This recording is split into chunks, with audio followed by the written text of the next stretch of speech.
Anytime that you click on a project box from your dashboard, you will find the Actions drop-down menu that will allow you to navigate a few helpful options. You can duplicate the project, edit the project, cancel the project, pause new applications, and share project.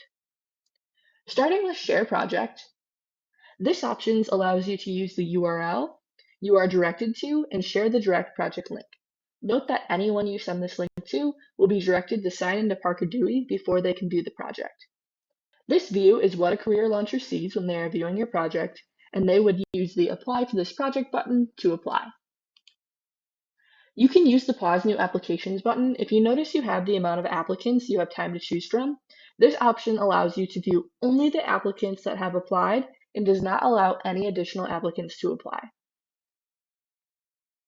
You also have the option to cancel the project if something has changed and you would like to cancel. This will move the project to inactive projects at the bottom of your dashboard, and it will not be visible to career launchers once it is canceled. Edit the project allows you to edit this project, make any changes you would like to, and save those changes.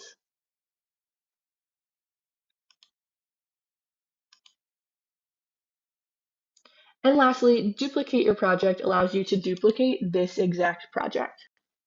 This is helpful in the case of an ongoing project or if the first project generated a new opportunity. Note that duplicating the project does not change the name of the project, so we suggest editing the title to help you stay organized. For this example, I will add Part 2.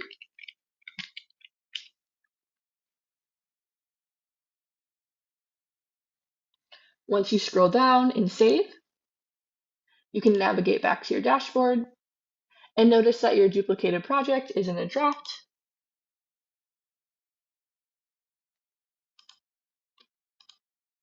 And you are able to post now. From the dashboard and the action menu within each project box, you can stay organized and efficiently connect with early career talent and complete important projects for your organization.